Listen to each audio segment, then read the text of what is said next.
And welcome back. Well, it's Friday, and that means Ryan J. is reviewing the movies opening this weekend at the box office. Welcome back, Ryan. Long time no see. Yeah, how you been? I've been really good, but How's I've your been morning missing you.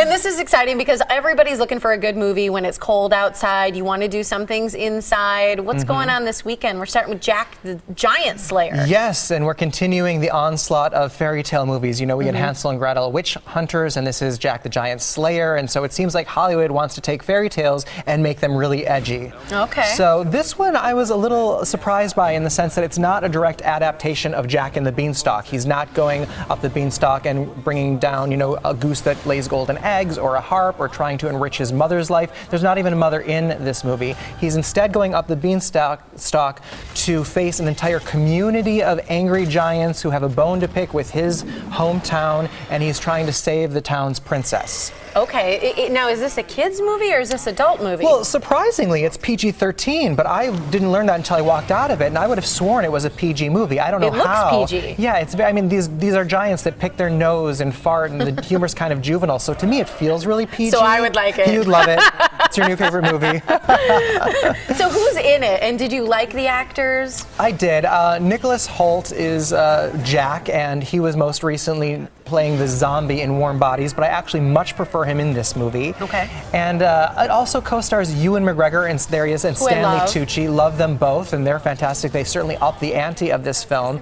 It's not a great movie, but it's certainly enjoyable. It's kind of like mind-numbing entertainment, and I'd say it's worth seeing in the theater, if at all. The 3D is pretty good. It's slow and a little bit in parts, but if you're at all inclined to see it, I'd check it out on the big screen, because I don't know if you'd even want to see it at home. Yeah, well, you're right. It seems like some of the animation aspects would be much better on a big screen. Definitely. Okay, so this is a see it in the theater. Exactly. All right, good. Yeah. Okay, the next one, I almost saw this movie this weekend, or actually this week, yesterday. I was going to go and see it, 21 and Over. It's written by the writers of The Hangover, which is what kind of drew me to it. Seemed like it had that kind of humor.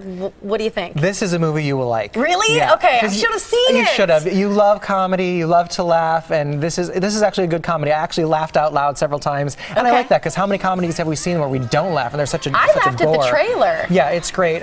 It's sort of like a Hangover with younger guys. It's sort of like a Ferris Bueller's Day Off for you know, younger generation, and it's an R-rated college comedy. It's very vulgar and lots of dirty humor, but like I was kind of laughing, you know, because I find that really funny. I went to college, and this stuff actually happens, you know, so you know, it's interesting that way. But I did laugh out loud a few times. Okay, so who's all in this? Are these actors that we've seen anywhere else? Because a lot of them look new to me. Yeah, no one that you really recognize except for Skylar Astin, who is the shorter of the two main guys, and he was most recently in Pitch Perfect last year, where you kind of fell in love with him, and I also saw him live on Broadway opposite Lea Michele in Spring Awakening a few years ago. Okay. So he's becoming a movie star right now, and I think he's great. I hope he has a great career. I enjoyed him in this, and if you like a comedy and want to laugh, and you know, there's some things that are cliche and predictable, it's worth it. Okay, I like that one. The next one, now this is one that you can't fully review yet, right? It's the thing we're excited for. It's Oz, the Great and Powerful. Right, and of course we were talking about this yesterday because I'm hosting this big party for it on Monday. And I just want to thank everyone who has written in. I've had an overwhelming response, and I wish I could let everyone into this party, but we have such